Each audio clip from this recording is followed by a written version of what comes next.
Hey guys, welcome back to my channel. Let's get into this thing.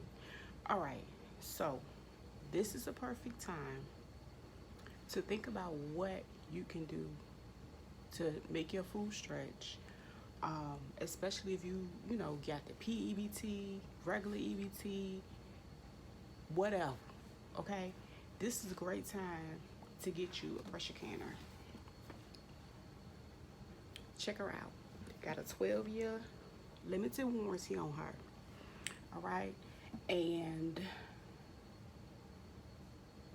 it's a lifesaver. Like, you can make so much. You can use it on the electric range, you can use it on gas range, you can use it to like sanitize your jars, boil them. Then you can use them to make you some jam, salsa. You can do anything with this, right? Now, this actually came with a booklet, and that booklet shows you, it's like a little glimpse of, I guess you could say, Canon 101, and it gives you everything you need to go ahead and get started. So like with the USDA regulations, they have them in there, which, the time frame,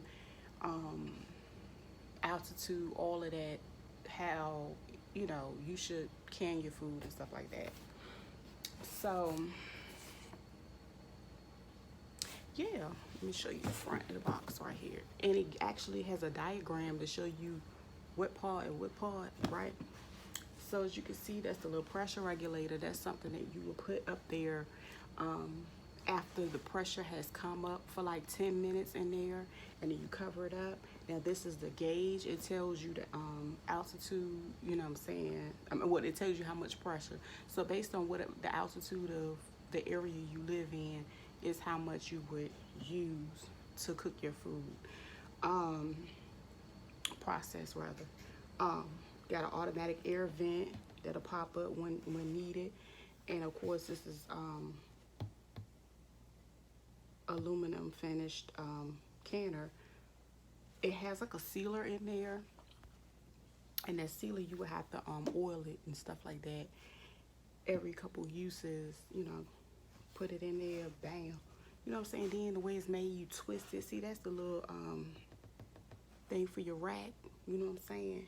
And that's your little canner cooker guide. But anyway, this is a 23 quart. They have a lot of different ones, and I just wanted to back it up a little bit because I do talk about doing pressure canning, but I guess I got so excited and passionate about learning how to do it, I jumped straight into it, and I didn't really fall back and get the foundation straight when it comes to my videos. So again, this is really used for low acid foods that you cook. I'm gonna do a separate video on something else. Now these go for about $150. I got mine from Amazon, shipped it straight to my door. I think I'm gonna leave a link on the exact one under the description box. That way to help you get to what this is a perfect time. Say like if you got a little extra money, a lot of different states are getting little stipends. Go ahead and get some of the things you need to sustain your food. All right, you can go ahead and get that, rack up on a few jars, get you some extra lids and tops and stuff like that. That way you'll have you an emergency stash of food. You see what I'm saying? Or if you get into it to the way, that's, the way you like to prep your food, that way you don't have to cook as much. Either or, it works. I hope this video was helpful. If you are interested in more videos about pressure canning, stay, locked into my channel. Hit the subscribe button. See you next time.